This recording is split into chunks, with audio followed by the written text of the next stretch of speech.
প্ৰাৰ্থী তেওঁলোকে দাখিল কৰিছিল কম্পিউটাৰৰ ভুৱা প্ৰমাণপত্ৰ আৰু ইতিমধ্যে ভুৱা প্ৰমাণপত্ৰৰে পৰীক্ষা দিয়া 100জন প্ৰাৰ্থীক তলব কৰিছে চিআইডিয়ে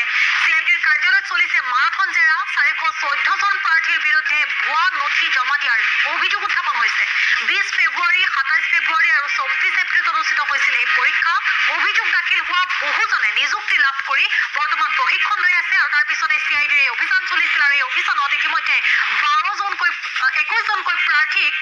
গ্ৰেপ্তাৰ কৰা হৈছে আৰু চিআইডিয়ে ইতিমধ্যে গ্ৰেপ্তাৰ কৰিছে এই 21জনকৈ প্ৰাৰ্থীক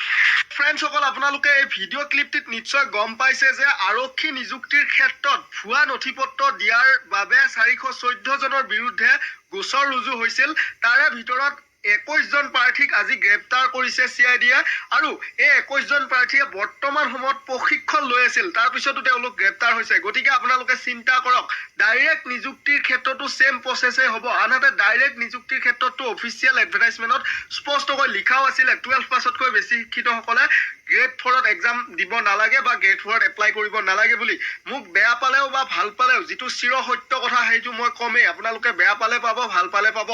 গতিকে আপোনালোকে 12 পাছতকৈ বেছি শিক্ষিতসকলে গ্ৰেড 4ৰ নথিপত্ৰ ভেৰিফিকেশনত এক্সাম পাছ হলেও নেযাব মই আপোনালোকক এটা ভাল কথা কৈছো ইয়াৰ পিছতে যিখিনিয়ে ভাবি আছে যে মই কম্পিউটাৰ নপঢ়াকৈ এখন কম্পিউটাৰ সাৰ্টিফিকেট কৰবাৰ পৰা ক্ৰয় কৰি নি ডকুমেন্ট ভেৰিফিকেশনৰ সময়ত লৈ যাম তেওঁলোকো হতৰ কথা কিব কাৰণ